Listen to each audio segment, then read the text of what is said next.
I got nightmares in my head, I fear thoughts build up until I can't hear. That my mind fills up into a creature, and it haunts me somewhere much deeper. I got nightmares in my head, I fear the thoughts build up until I can't hear. That my mind fills up into a creature, and it haunts me somewhere much deeper. Hello and a warm welcome to True Crime Rocket Science, the most authentic voice in true crime. Good morning. I hope you guys have had a good weekend. On this Monday, the Boeing board is going through a bloodbath. If you still haven't been taking very seriously what's been going on at Boeing, well, guess what? Boeing is taking what has been going on pretty seriously. Heads are rolling. Dan Steele, President and CEO of Boeing Commercial Airplanes, is leaving effective immediately. The chairman of the board, Larry Kellner, will leave the board and be gone after the annual meeting in May. That's around about 2 months from now. And then the biggest surprise, Boeing CEO Dave Calhoun, he will step down at the end of this year. Meanwhile, Boeing shares celebrated this news by immediately rallying upward 5%. But is this basically shuffling of the management, shuffling of the board, really going to change the culture at Boeing? Is it really going to be the magic wand that changes the culture and changes what has gone into these planes over a period of years? Is it going to change things overnight? What do you think? Before we get to that, if you haven't subscribed to the channel, please do.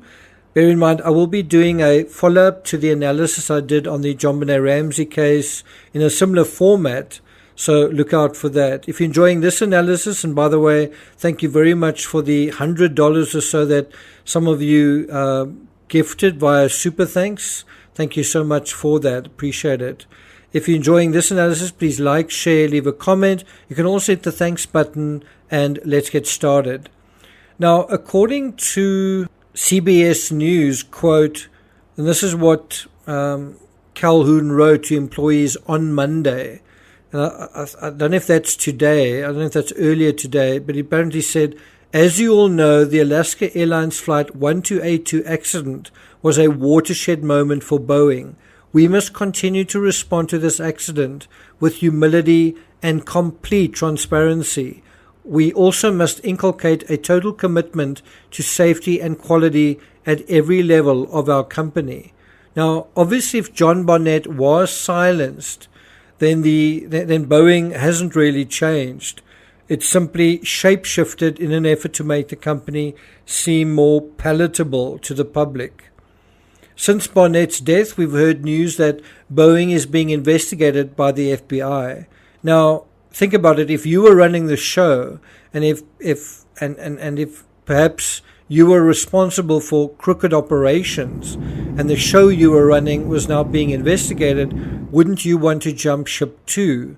So rather than Boeing acting out of transparency, it also feels a little bit like a culture of concealment, doesn't it? Calhoun's statement went on to say, quote, the eyes of the world are on us. Well, that part is right. And I know we will come through this moment a better company, building on all the learnings we accumulated as we work together to rebuild Boeing over the last couple of years. Right? And that's from Calhoun's email. Last week, airline CEOs started scheduling meetings with Boeing directors to voice their displeasure at the lack of manufacturing quality controls and lower than expected production of 73 MAX planes. The meetings were to include Kellner and one or more other board members. By the way, the person who's responsible, or let's say the entity that was responsible for those 4 bolts, for the installation of those 4 bolts on the door plug, was Boeing. It wasn't the responsibility of any airline. It was Boeing that was just under the auspices of Boeing that was the case. And that already tells you that something that happened very recently was, like a terrible oversight. And so one does wonder what else is going on at the company. And at least what this is leading to, this media exposure and the rolling of heads, I guess, is that people are going to be more vigilant and more careful. Well, let's hope so anyway. In my view, what Boeing needs to do to put itself on the right course is take the long view and put the 737 MAX behind them and start from scratch, design a completely new plane. But will they do that? Will they put in the effort? Will they take the pain? Now, going back to CBS, quote, Calhoun for months has promised investors, airline customers, and the general public that Boeing will get its myriad quality struggles under control. Calhoun was appointed to the top job in late 2019 and took the helm at Boeing in early 2020 after the company ousted his previous chief executive, Dennis Muhlenberg, for his handling of the aftermath of 2 deadly 737 MAX crashes. According to the Washington Post, quote, the nation's top aviation safety officials sought to reassure travelers this past week that flying in the United States remains incredibly safe, despite a series of high-profile mishaps and an ongoing probe at Boeing that has spooked the public and turned airlines into fodder for late-night comedians and social media meme pages.